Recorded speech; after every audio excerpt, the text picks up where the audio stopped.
Good morning, everyone. CPR, full form of CPR, cardiopulmonary resuscitation.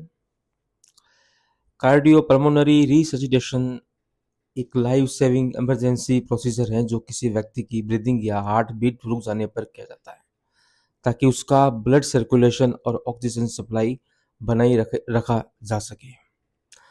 तो that means CPR stands for cardiopulmonary resuscitations. It is an emergency procedure performed when a person heart या breathing stop. CPR help maintain blood flow and oxygen supply to the brain and heart.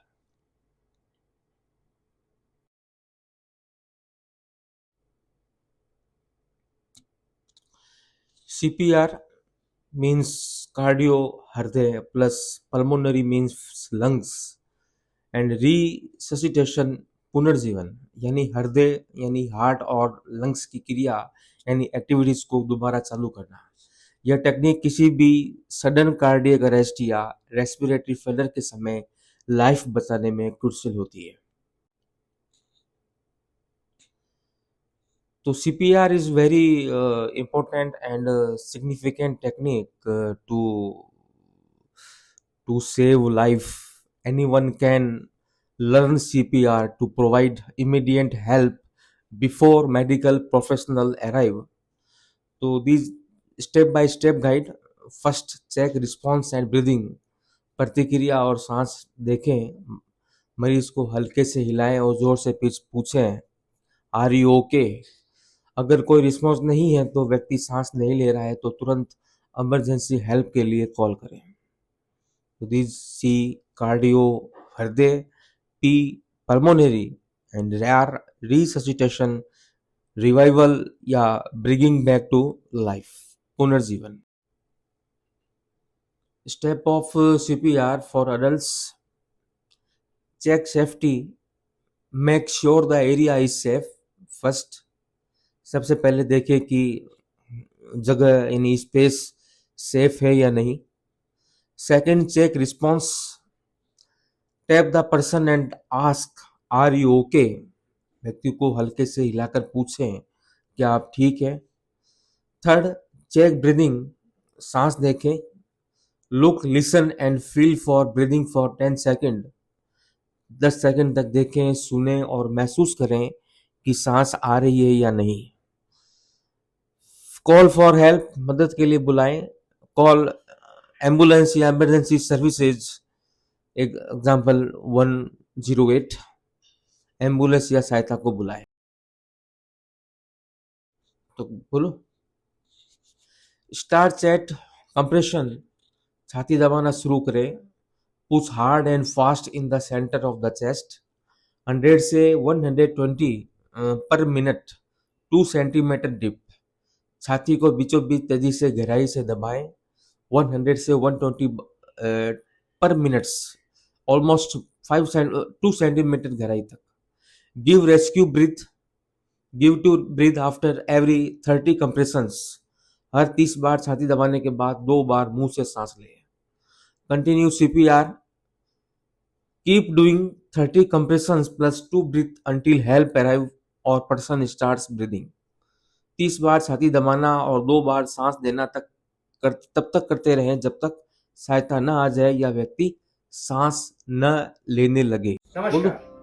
आज You हम can बात see करेंगे how to do in this video correctly. दोस्तों, how to perform CPR का CPR. मतलब है cardiac CPR is pulmonary very resuscitation. important, ये वो significant set of and prominent activities है step जो for आकस्मिक मूर्छित saving हुए life. हुए व्यक्ति जिसको सडन कार्डियक अरेस्ट है उसकी जान बचा सकती है। ये काफी सिंपल है, सरल है, बट इसको स्टेप बाय स्टेप करना आवश्यक है। तो सबसे पहली स्टेप होती है आइडेंटिफिकेशन या डायग्नोसिस। जो व्यक्ति मूर्छित होकर गिर पड़ा है वो कई कारणों से मूर्छित हो सकता है। उसमें से एक कारण हो सकता है सडन कार्डियक अरेस्ट। तो हमें उस व्यक्ति की रिस्पॉन्सिवनेस चेक करनी है। मान लीजिए कि ये सज्जन अचानक बेहोश होकर गिर पड़े हैं, तो मुझे उसकी रिस्पॉन्सिवनेस चेक करनी है। सुनो भाई, क्या हुआ? अगर वो व्यक्ति रिस्पॉन्सिव नहीं है तो वो सडन कार्डियक अरेस्ट में हो सकता है और उसको CPR की आवश्यकता है। दूसरी चीज है ब्रीदिंग एफर्ट। तो नाक के आगे उंगली लगा के या फिर पेट के ऊपर हाथ रख के हम ये पता लगा सकते हैं कि वो व्यक्ति श्वास प्रक्रिया ले रहा है या नहीं। अगर वो व्यक्ति रेस्पॉन्सिव नहीं है और श्वास नहीं ले रहा है तो वो सडन कार्डियक अरेस्ट में है। तब हमें सेकंड स्टेप में मूव करना है। सेकंड स्टेप है कॉलिंग फॉर मेडिकल हेल्प। हम 108 एम्बुलेंस को फोन करें, हमारे नजदीकी डॉक्टर को फोन करें, नजदीकी अस्पताल को फोन करें, ताकि जल्दी से जल्दी वो मेडिकल टीम वहां पहुंचे जो उसका आगे का इलाज कर पाए। इसके बाद हम आते हैं थर्ड स्टेप पे। थर्ड स्टेप होती है कार्डियक मसाज। ये सबसे महत्वपूर्ण स्टेप है। कार्डियक मसाज में हम हमारे नॉन डोमिनेंट हैंड को सीधा रखते हैं और उसके ऊपर फिस्ट को, डोमिनेंट हैंड को इस तरह पुश करके छाती के सेंटर की जो हार्ड बोन रहती है जिसे स्टर्नम बोलते हैं, उसके यहाँ सॉफ्ट कॉर्नर पे लाके उसे कंप्रेस करते हैं इस तरह। इस दौरान हमें यह ध्यान रखना है कि हमारा एल्बो स्ट्रेट रहे और वो व्यक्ति एक सीधी, सपाट और सख्त जगह पे लेटा हुआ हो। इस मसाज की प्रक्रिया को हमें 100 से 110 प्रति मिनट के हिसाब से करना है।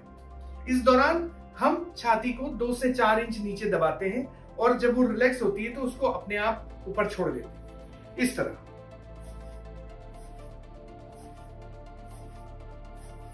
दोस्तों, इस बात का भी ध्यान रखना आवश्यक है कि कंटिन्यूअस चेस्ट मसाज देते देते आप थक सकते हैं, तो उसमें रोल चेंज करके, जैसे आपका कोई साथी साथ में खड़ा हो वो मसाज करे जब आप थोड़ी सांस ले लें, फिर कोई तीसरा व्यक्ति करे। इस तरह वो चेस्ट मसाज को कंटिन्यू रखना है।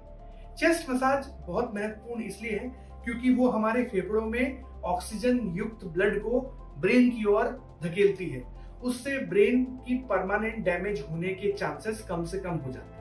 इसके बाद आती है चौथी स्टेप, वो है ऑटोमेटेड इलेक्ट्रिकल डिफिब्रिलेटर। एईडी से हम पेशेंट को शॉक दे सकते हैं। एईडी के 2 पैचेस होते हैं। वो पैचेस को, एक पैच को यहाँ पे, दूसरे पैच को यहाँ पे अटैच करके मशीन में एक स्विच होता है जिसे हम ऑन करते हैं। मशीन खुद एनालाइज करती है कि वो रिदम शॉकेबल है या नहीं। अगर वो रिदम शॉकेबल है तो मशीन अपने आप उसको स्वतः शॉक देती है। उसे शॉक देने के लिए हमें कोई दूसरा बटन नहीं दबाना होता। शॉक देने के दौरान हमें ये ध्यान रखना है कि उस दौरान हम उस व्यक्ति की चेस्ट मसाज न कर रहे हो, इसलिए वो मशीन शॉक देने के पहले स्टैंड क्लियर ये आवाज करती है। इस तरह ये 4 स्टेप से हम उस व्यक्ति की जान बचा सकते हैं।